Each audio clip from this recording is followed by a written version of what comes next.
Hello tout le monde, c'est Alexandre, j'espère que vous allez bien. Pour ma part ça va évidemment super après tout ce qui a pu se passer du côté de chez Sony. Aujourd'hui je vais donc vous faire mon petit débrief de la conférence PS5 qui a eu lieu le 11 juin dernier. Et plutôt après quelques jours pour vous donner mon avis plutôt après coup. Je ne sais pas pour vous mais moi Sony m'a mis vraiment une grosse claque. La conférence aura duré un peu plus d'1 heure et il faut savoir que pour ma part c'était un événement que j'attendais vraiment beaucoup parce que je suis un joueur PlayStation vraiment depuis la première console et on peut dire que comme peut-être certains d'entre vous, je suis un peu né avec la marque et j'ai grandi avec elle au fil des années. Bien entendu je suis aussi quelqu'un de très technophile et je suis toujours un petit peu excité à l'idée d'en savoir un peu plus sur des nouveautés technologiques. Donc à vrai dire avant la conférence je pensais pas vraiment voir la console en fait. Je me suis dit que c'était peut-être un petit peu trop tôt pour la montrer. Mais finalement, au vu des différents retours que j'ai pu voir sur internet et de la hype qu'a créé cet événement, je me suis dit que Sony, finalement, a bien fait de dévoiler sa console. Sony a fait l'objet d'un raz-de-marée d'articles sur internet, de commentaires, parfois aussi positifs comme négatifs. Mais je pense finalement que la mission finale est réussie. On parle de la console, et c'est ce que Sony voulait. Sony se propulse ici en tête médiatique de la prochaine génération de consoles et vole un peu le micro finalement face à Microsoft qui doit lui aussi faire une conférence au mois de juillet prochain. Je suis finalement assez curieux de voir comment Microsoft va réagir face à Sony et on peut dire qu'entre guillemets la guerre des consoles est déclarée et que ça s'annonce vraiment passionnant. Sony aura présenté une vingtaine de jeux environ pendant sa conférence, je vais pas m'arrêter sur tous les jeux mais je vais seulement m'arrêter sur ceux qui m'ont semblé les plus importants. La conférence a débuté sur le logo de Rockstar Games, qui n'est tout autre que l'éditeur du célèbre GTA. Personnellement, à ce moment, j'ai directement pensé à GTA 6. J'ai été un petit peu déçu de voir qu'il s'agissait finalement de GTA 5 qui sera porté sur la PlayStation 5. Sony a quand même annoncé qu'il travaillait main dans la main avec le studio, notamment pour GTA 6 justement, c'est certain. Wait and see donc pour la suite, mais je vous avoue que j'étais un petit peu déçu sur le coup, mais cela n'empêche pas néanmoins que GTA 5 sera ici amélioré pour la plateforme. Et il reste également un excellent jeu. Mais un peu de sang neuf de ce côté aurait été agréable. Ensuite, nous avons eu le droit à un jeu qu'on ne voyait pas vraiment venir, un jeu de chez Insomniac Games, Spider-Man Miles Morales. On ne le voyait pas vraiment venir parce que les rumeurs penchaient plus pour un nouveau Ratchet & Clank.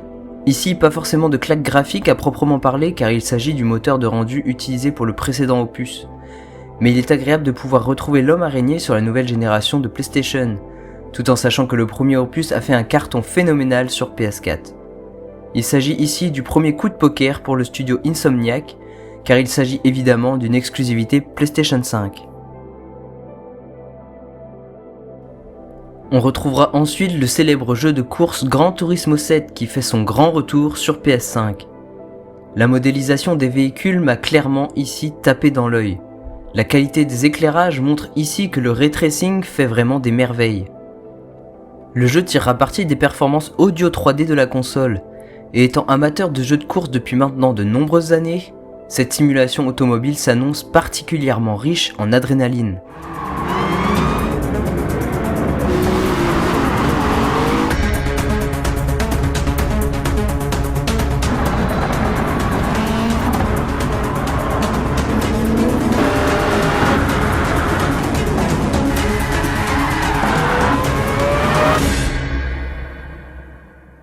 Après Gran Turismo, nous avons eu le droit à Ratchet & Clank Rift Apart.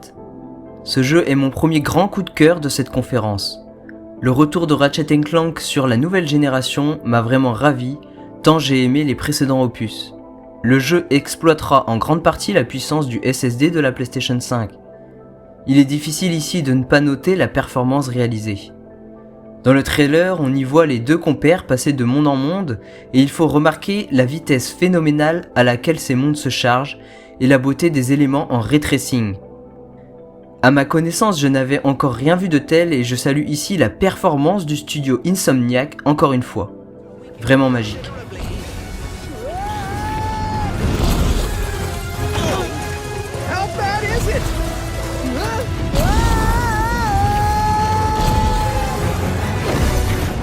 Well, it is certainly not good. Great! Where are we? Beats me.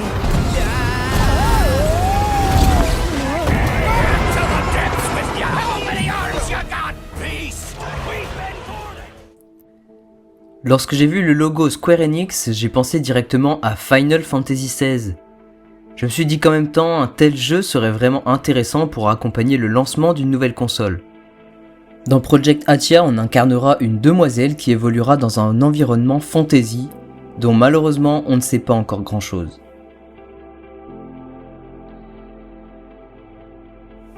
Après le projet Athia, on a eu le droit donc au jeu Stray qui se déroule dans un Tokyo futuriste et à Returnal qui est un jeu d'action horrifique. Ensuite, on reverra Sackboy dans Sackboy A Big Adventure qui fera donc son gros retour sur PS5 dans un jeu de plateforme en 3 dimensions. Ensuite, nous avons eu le droit à Destruction All Stars Derby, donc qui est un jeu de Destruction Derby futuriste. Puis nous avons eu le droit à Kena Bridge of Spirits, qui est pour moi franchement un des meilleurs jeux qui a été présenté pendant la conférence.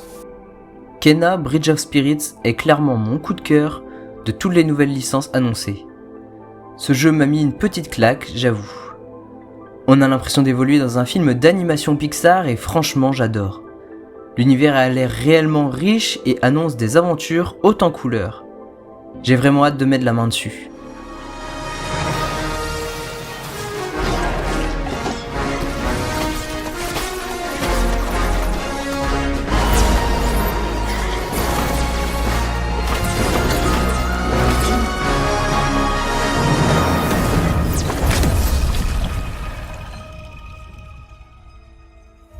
Ensuite, après Kena, nous avons eu le droit à pas mal de jeux franchement. On a eu le droit donc notamment à Goodbye Volcano High, Oddworld Soulstorm, Ghostwire Tokyo, Jet the Far Shore, Godfall, Solar Ash, Hitman 3. Je vous mettrai évidemment tous les liens des trailers dans la description de la vidéo. Ensuite, après tous ces jeux, on a pu voir l'écran de démarrage de la PlayStation 5 que vous avez pu voir au début de la vidéo et franchement je trouve ça assez classe. Mais malheureusement on n'a pas encore vu l'interface de la machine, mais évidemment l'interface fera objet d'un prochain événement de la part de Sony.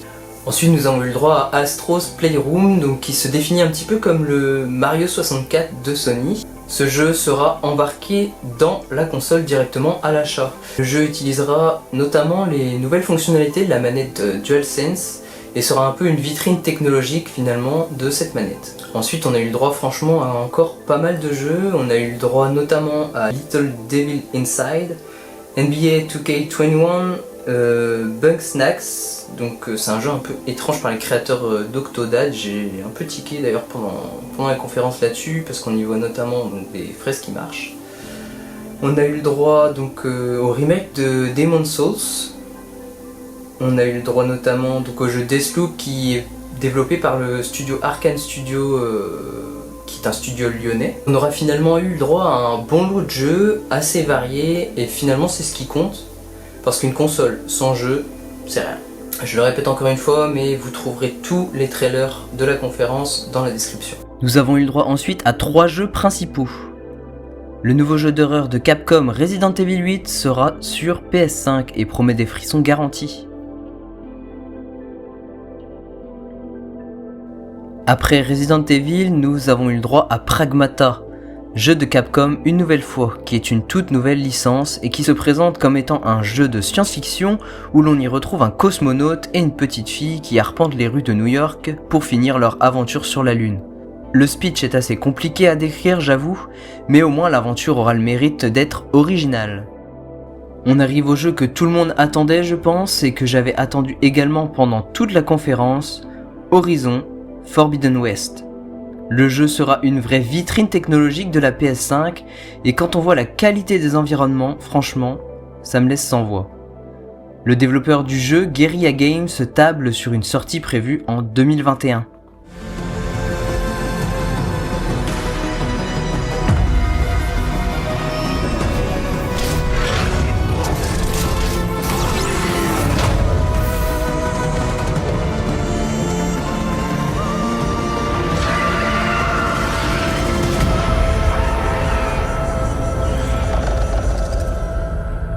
Pour ma part, je sais pas vous, mais après Horizon Forbidden West, je m'attendais pas grand chose finalement. Je pensais que ça allait se terminer là-dessus, mais ça a été une erreur de penser ça. La conférence finalement aura été assez progressive en émotion, mais c'est sans compter sur le reveal final qui s'avère franchement démentiel.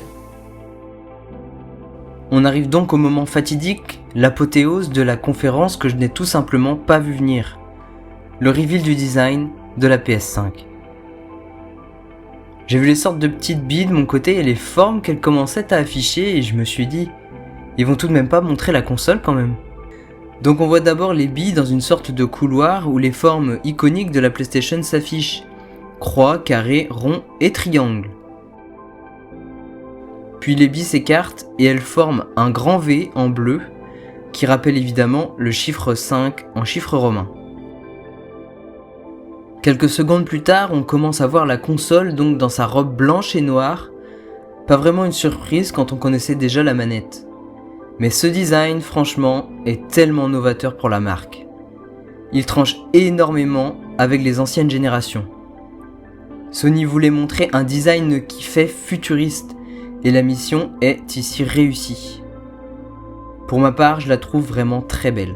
Après la première console, on a eu une version totalement digitale qui a été présentée, qui est nommée Digital Edition. On le voit clairement, notamment pendant le confinement qu'on a pu avoir, les jeux dématérialisés ne cessent de s'imposer, mais pour ma part, j'aurais un petit peu de regret de lâcher mes vieux jeux en boîte. Vous allez me dire finalement, ce ne sont que des boîtiers en plastique, mais moi j'ai un petit plaisir à collectionner les jeux et avoir ma propre collection de jeux vidéo, et je pense qu'il y a pas mal de personnes qui sont encore dans ce cas-là. Je trouve que c'est une assez bonne surprise de la part de Sony en 2020 de vouloir abandonner le format physique, mais il faut quand même relativiser, tout le monde n'a pas la fibre dans le monde et on le voit notamment en France. Après la présentation des deux consoles, on a eu le droit à quelques accessoires, donc notamment un casque audio qui permettra de restituer les performances audio 3D de la PlayStation 5. On a eu le droit à un dock pour charger deux manettes en même temps. On a aussi eu le droit à une caméra HD et pour terminer on a eu le droit à une télécommande multimédia. Donc pour ma part, la conférence Sony aura été une conférence qu'on n'a pas eu depuis franchement un moment et il est quand même compliqué de lui trouver des défauts.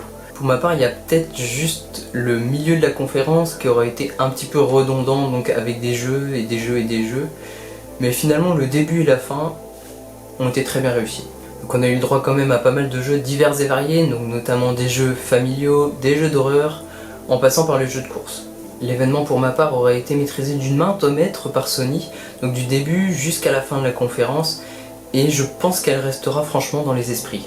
Elle aurait été selon moi donc très rythmée et remplie d'inattendus et de bonnes surprises. C'est un événement historique de par sa forme, donc car totalement dématérialisé, mais aussi historique de par son contenu évidemment. Et Sony ici se rattrape, notamment de par la première conférence qui avait été faite par Mark Cerny sur l'architecture de la PlayStation 5, mais qui n'avait pas été franchement très accessible pour le grand public. Après cet événement, il reste encore quelques points d'ombre, donc notamment sur la question du prix des machines évidemment, les capacités de stockage, l'interface de la machine, le potentiel assistant vocal qu'on pourra retrouver sur la PlayStation 5, mais aussi et surtout donc la question de la rétrocompatibilité donc des jeux de la PS1 jusqu'à la PS4.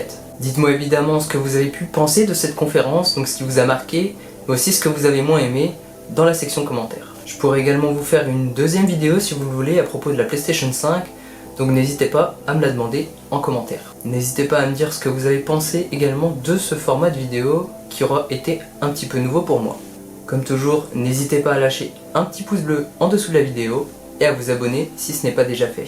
Sur ce, on se retrouve dans une prochaine vidéo, notamment pour parler de la WWDC 2020. Allez, prenez soin de vous, salut!